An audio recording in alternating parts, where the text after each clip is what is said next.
Hi, I'm Evanne and welcome to the RV Cooking Show, a place where I can share with you my passion for RVing and my love for recreating regional food specialties from all across the country right here in my RV kitchen.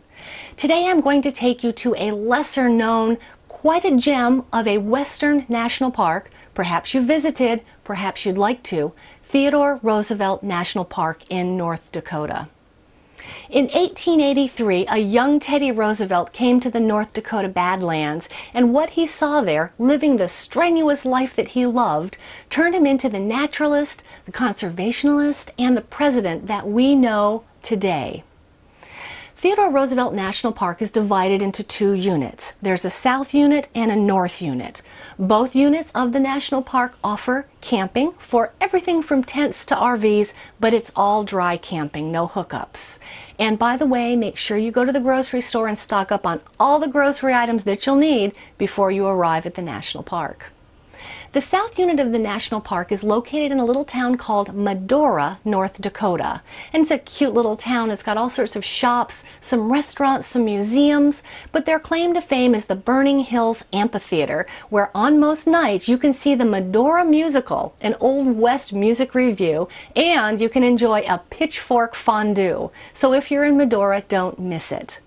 You'll enter the south unit of the national park and you'll come across the visitor center right away. Make sure that you stop, take in the short film, view the exhibits, and do not miss the ranger talk on the Maltese Cross Cabin, which is right behind the visitor center. In fact, the Maltese Cross Cabin has been exhibited all over the place, including the St. Louis, Missouri World's Fair. Pick up a map and head down the 36-mile loop drive. Absolutely scenic and varied. You'll see prairie dog towns, beautiful views of the Badlands, as well as some flatlands. You can stop in lots of areas along the way. You can take some nice self-guided nature trail walks or some bona fide hikes, whatever suits you best. While you're in the area, you'll want to head to the Painted Canyon Visitors Center, and their claim to fame is colorful, amazing panoramic views of the North Dakota Badlands.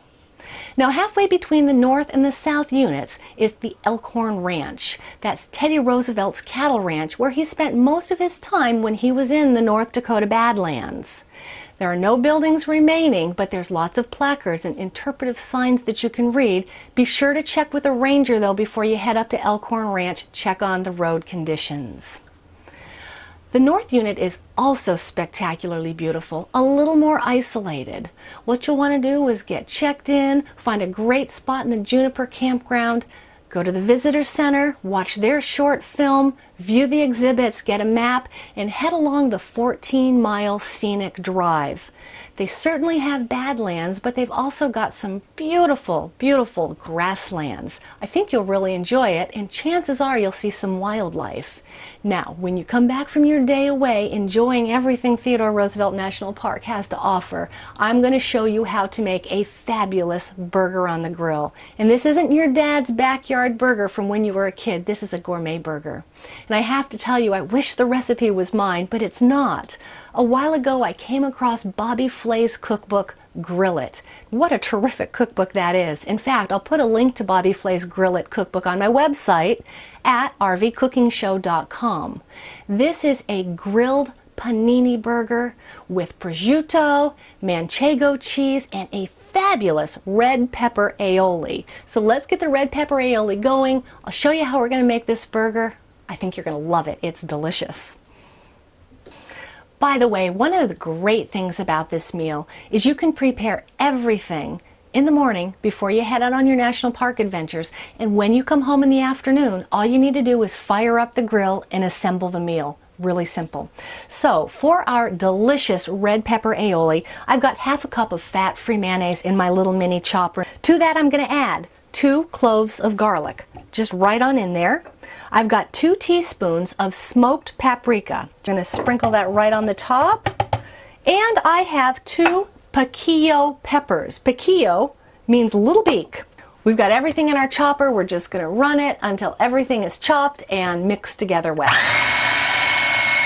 Once this is mixed to our satisfaction, I'm going to put it in the refrigerator, and at minimum, the red pepper aioli needs to sit for 30 minutes for all the flavors to meld. Next up, we've got the burgers. In fact, I've got 2 nice burger patties here. In this case, I'm using ground turkey, but you can also use ground beef or even ground bison if you can find it. We've got them shaped into nice patties, and we're going to prepare them for the grill by coating them well with a little bit of canola oil.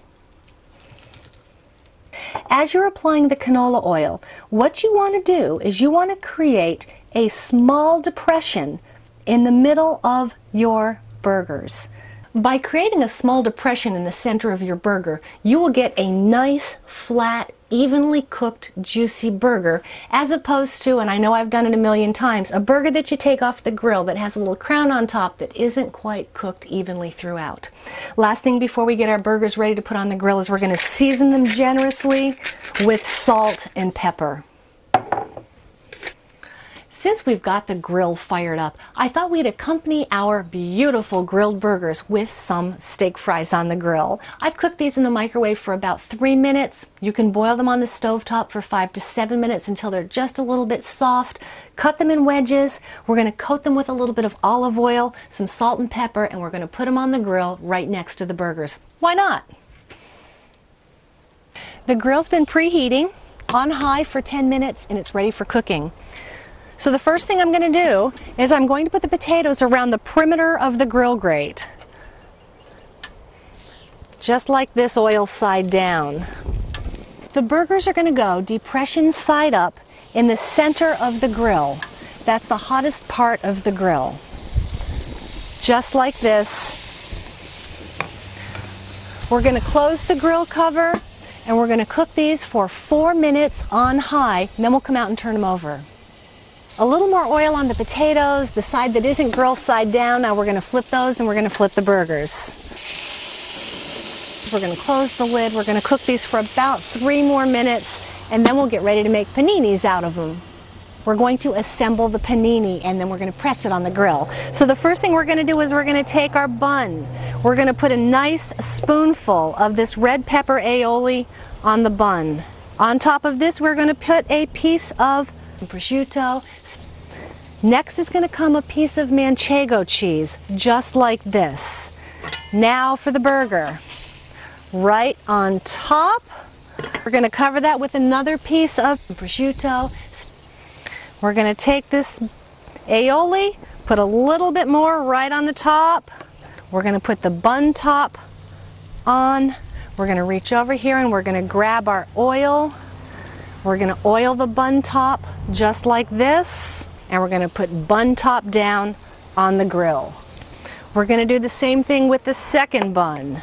Here comes the panini press, just like this. Give it a nice press. We're going to press it down and we're going to let it cook for about 1 minute until the bun gets nice and toasty. Meantime, while that's toasting up, a little oil on the other side of the bun, because you guessed it, we're going to do the same thing. We're going to turn it and press it on the other side in just a sec. Flip these babies over. Press them down just for a few seconds. We're going to let them cook until the bottom of that bun is nice and toasted and crispy. Ha! Then it's going to be dinner time.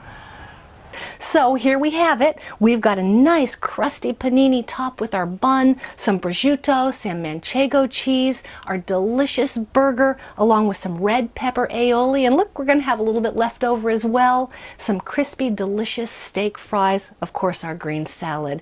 This recipe comes from Bobby Flay's cookbook, Grill It. I'll link to that on my website, and I'll provide this recipe for you. Visit us there at rvcookingshow.com. Thanks so much for being our guest today. We hope that you visit and enjoy Theodore Roosevelt National Park. Make these burgers. You're gonna love them. Have a great day. We'll see you again right here next time. You know it on the RV Cooking Show.